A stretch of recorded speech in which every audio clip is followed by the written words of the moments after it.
Hello guys, welcome to my YouTube channel. Today I am going to teach you all about bone. So let's learn deeply about bone, types of bone and its explanation. So the main thing, bone is what? Before video I told you about the skeletal system, types of skeletal system, exoskeleton, endoskeleton, all this. Now the bone is means what? It's a solid hard structure we everyone have, that is very hard, and also it's a solid, very, like it's very hard, and also it is a connective tissue. I already told you it is a bone is a connective tissue.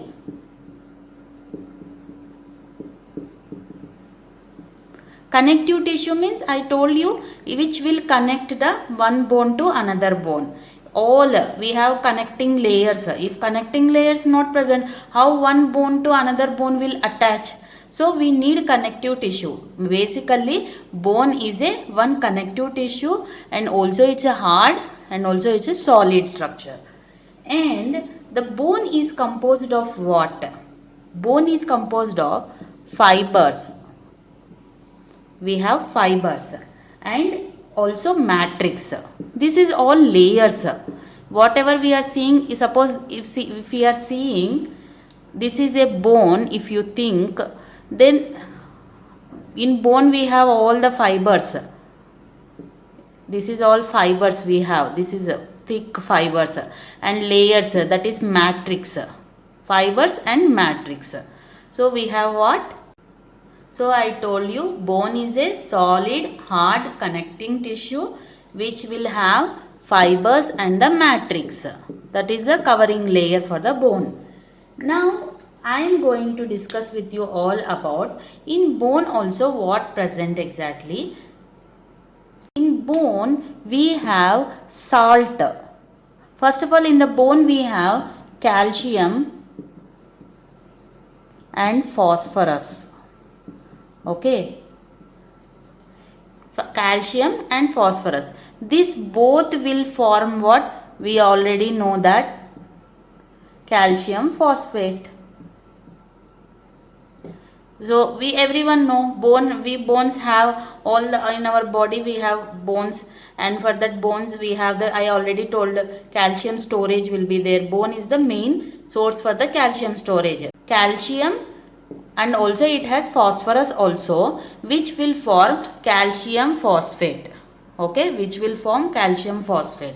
This is the main important thing you have to learn. And this is found where? In the matrix of the bone. Suppose if this is the bone, you think this is a bone, then the layer I told you, matrix. Here mostly the storage is calcium will be there, calcium and phosphate.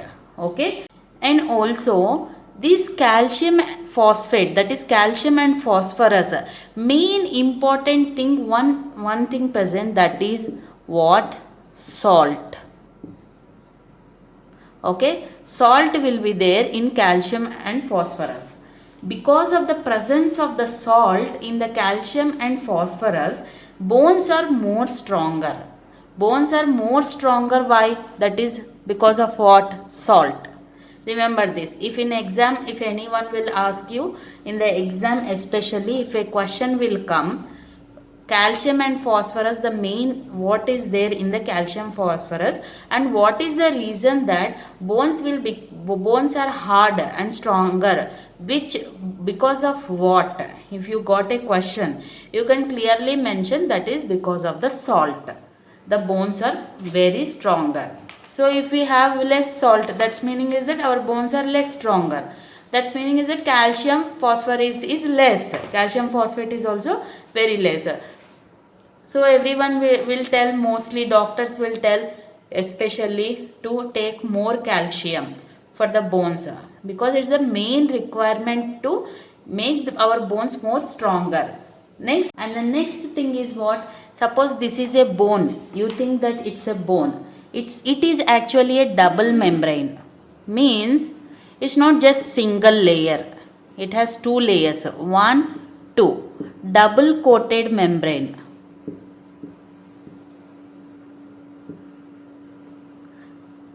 double coated membrane. Means it has two layers, 1, 2, which is called what? That is a connective tissue. It's a common thing. Connective tissue means it's a connecting structure for one bone to another. So bone is what? It has a double coated membrane. This membrane is called, especially this double coated membrane is called periosteum. You have to remember this. Double coated membrane of the bone is what? Periosteum. Through this membrane, some other also will be attached. Because if this membrane not present, if this membrane not present, anything is not attached. So this membrane is important to attach what? Muscle. Suppose bone has to attach to muscle, means something needed, right? So if it has to attach, then what is required? A double coated membrane is required, that is periosteum. Suppose if this is a bone, I told you the outside layer, it has a two layer which will connect to muscles, that is periosteum I told. So this is the outside, it will be there outside of the bone layer. Now inside there is a hollow cavity. Like this we will have the hollow cavity inside of the bone, that is called what? Marrow. That is marrow cavity. You have to remember marrow cavity. Periosteum is the outside double coated membrane. Marrow cavity means hollow cavity present inside. In these thick bones there is a marrow cavity. In this cavity there will be a fluid, means some like watery gel like substance, present in this like. So this is called, name is what? That is main important is bone marrow. You should remember this well. Main important thing, hollow cavity, that is marrow cavity, and inside of that there will be a bone marrow. So this bone marrow mainly, especially it is yellow in color, means it's in the center it will be yellow, and in the sides it will be red. Okay, in the center will be yellow, sides will be red. That's very important to know. Why important to know? Because of this bone marrow only red blood cells will form. RBC, we know now, in blood there is red blood cells and white blood cells. So red blood cells, this is the yellow color is because of the yellow color, that is white blood cells, and sides of the bone is red. This is red, that is we already know red blood cells. So red blood cells is the sides of the bone. In the center, in the marrow cavity, in the hollow structure, it is yellow, that one is white blood cells. So both are important for our body to fight against infections and all, which I will tell in the blood and parts of the blood. All these things I will discuss in the blood circulatory system and all.